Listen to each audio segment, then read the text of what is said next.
sommes toujours dans notre étude N'éteignons pas l'esprit.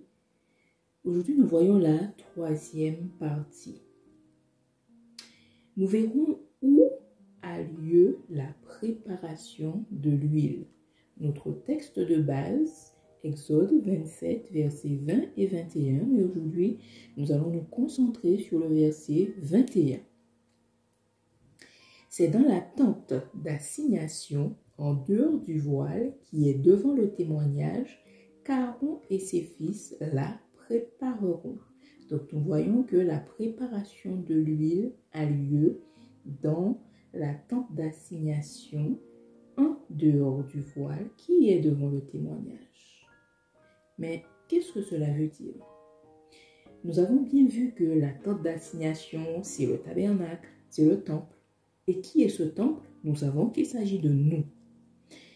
Dieu, en fait, a fait le temple à notre ressemblance. Le temple est constitué de 3 parties.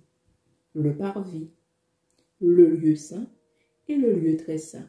Et Dieu nous a constitués aussi de 3 parties. Le corps, l'âme et l'esprit. Donc, le parvis, c'est la correspondance du corps, la partie extérieure. Le lieu saint correspond à l'âme et le lieu très saint correspond à l'esprit. Et donc, où a lieu la préparation de l'huile? Il s'agit tout simplement du domaine de l'âme, dans le lieu saint, qui est donc le cœur, le siège de nos pensées et de nos émotions. C'est le domaine de l'affect, du je suis, des projets, je ferai ceci, je ferai cela.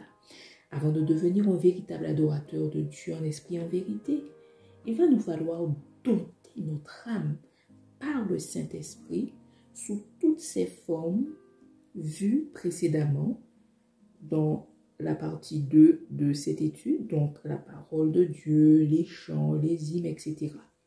Nous avons besoin de restaurer nos âmes, guérir nos blessures intérieures, afin d'avoir une communion efficace avec la personne du Saint-Esprit.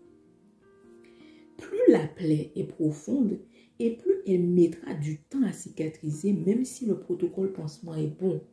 Le Saint-Esprit est bon, mais certains mettront beaucoup plus de temps à nouer une relation d'intimité de qualité avec lui en fonction de leur passé.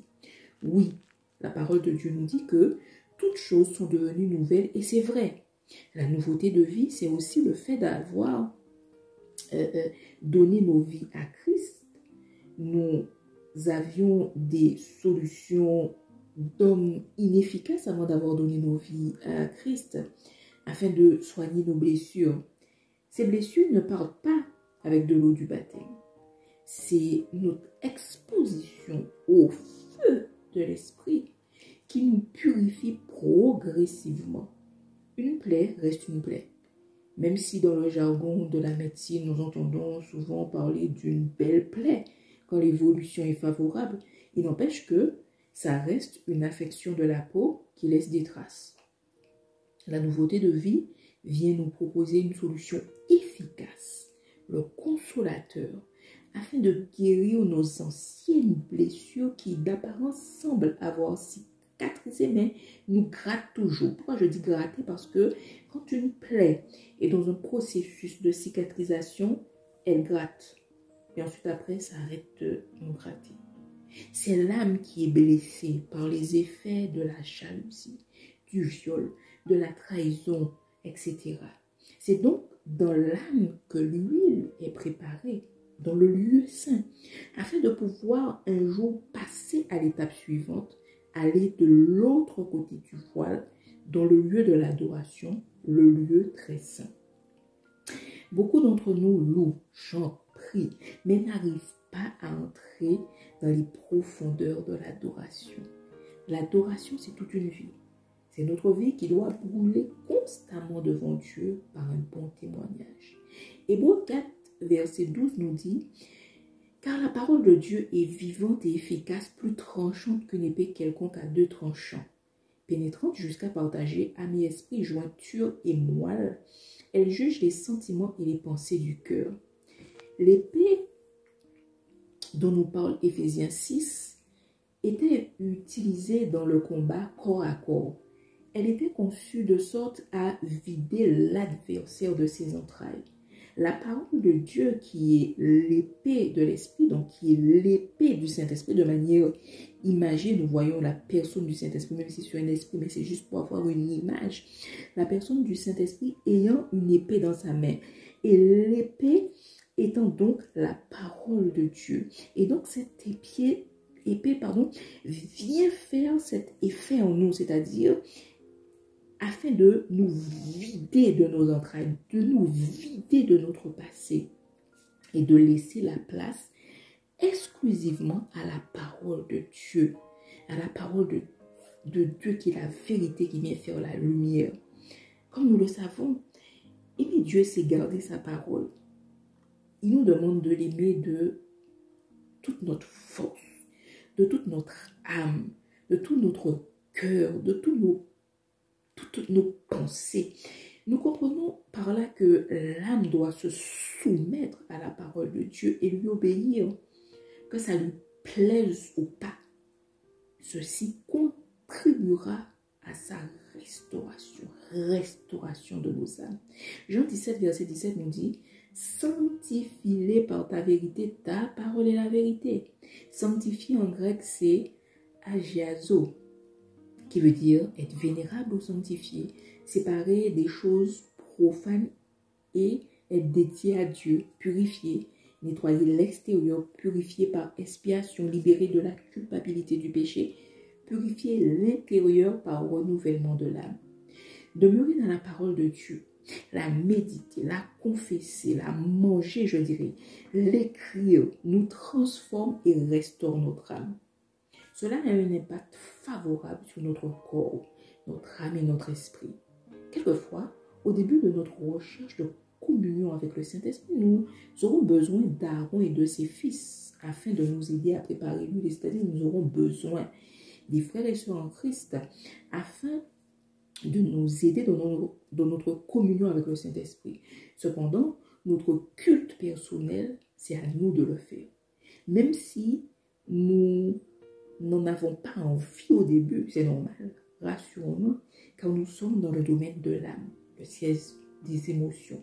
Mais une fois que l'âme a été domptée, elle s'efface afin de laisser la place à notre esprit. Une blessure de l'âme non traitée est un frein à nous épanouir pleinement dans notre ministère. Si un pasteur, dans son enfance par exemple, a été rabaissé ou rejeté, a manqué de reconnaissance, etc., il aura beaucoup de mal à mener le troupeau. En effet, il se retrouvera face à des brebis qui ne reconnaissent pas son travail forcément, qui vont le comparer à un autre, qui trouveront qu'il manque d'éloquence, par exemple. Au sein du ministère, l'ennemi fera tout afin de blesser notre âme. Donc, si elle est déjà blessée, nous courons à la catastrophe, vous comprenez? Élie a connu la dépression. Beaucoup de pasteurs souffrent de dépression. Il faut savoir prendre soin de soi avant de vouloir soigner les autres. Jésus se restaurait tous les soirs à la montagne dans la présence du Père et la journée il exerçait son ministère. Le pasteur dépressif n'est pas un mauvais pasteur en soi, mais dans sa marche, il s'est épuisé et ne s'est pas ressourcé. Vous pouvez retrouver cette étude que j'ai intitulée « Le bilan » dans la rubrique des posts sur cette chaîne YouTube. On ne peut donner que ce que l'on possède. C'est à nous aussi de soulager nos pasteurs en devenant matures, en nous prenant en main par un culte personnel afin de laisser les pasteurs s'occuper des nouveaux venus. Il nous faut changer de mentalité et arrêter de vouloir tout le temps être assisté par nos dirigeants. Il est temps de rechercher l'assistance du Saint-Esprit. L'homme spirituel aime tout ce qui est spirituel. La vache aime l'herbe. Le bébé aime le lait. L'homme charnel aime les choses du monde. Et l'homme spirituel aime l'ambiance du Saint-Esprit, c'est-à-dire les psaumes, la parole de Dieu, les cantiques spirituels. Il aime jeûner, il aime prier, etc. Celui qui a besoin d'un conducteur à l'église afin de l'inciter à prier, à louer, à adorer, c'est un enfant de Dieu dont le feu n'est pas assez bouillant, dont la communion avec le Saint-Esprit n'est pas assez forte. C'est un épios. Il y a certainement des blessures intérieures qui font obstacle à l'effusion du Saint-Esprit. Il peut s'agir d'un manque de pardon. En effet, lors d'un jeûne personnel, je me rappelle, le Saint-Esprit est venu me montrer une personne qui manifestement est contre moi et pour laquelle je n'avais jamais demandé pardon. Je n'ai pas été voir cette personne, mais par la prière, j'ai demandé pardon à Dieu et alors que je me sentais déjà libre en Jésus, je me suis senti encore plus libre. 2 Corinthiens 3, verset 17 nous dit « Or, le Seigneur, c'est l'Esprit. Et là où est l'Esprit du Seigneur, là est la liberté. » Ce que bien souvent nous appelons timidité ou être réservé peut cacher un manque de liberté par le Saint-Esprit, manquer de feu ou d'huile. Proverbe 4, verset 23 nous dit « Garde ton cœur plus que toute autre chose, car de lui viennent les sources de la vie. » L'huile est là afin de garder notre cœur, pour que notre lampe reste allumée, afin de chasser les ténèbres et être une adoration à l'Éternel. Nous allons terminer avec 2 passages. Éphésiens 5, versets 7 à 14. N'ayez donc aucune part avec eux. Autrefois, vous étiez ténèbres, et maintenant vous êtes lumière dans le Seigneur. Marchez comme des enfants de lumière, car le fruit de la lumière consiste en toutes sortes de bonté, de justice et de vérité. Examinez ce qui est agréable au Seigneur, et ne prenez point part aux œuvres infructueuses des ténèbres, mais plutôt condamnez-les. Car il est honteux de dire ce qu'ils font en secret, mais tout ce qui est condamné est manifesté par la lumière, car tout ce qui est manifesté est lumière.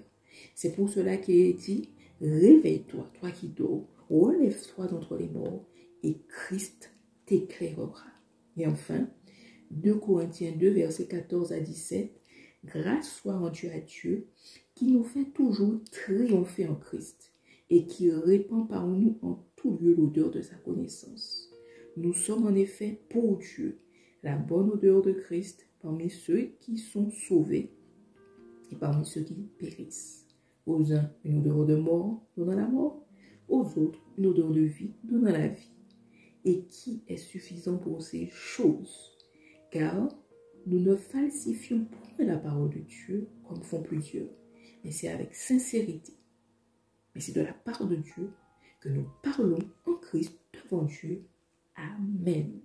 L'Évangile Plus vous souhaite un agréable moment sous le regard de Dieu et vous dit à bientôt pour la 4e et la dernière partie de cette étude.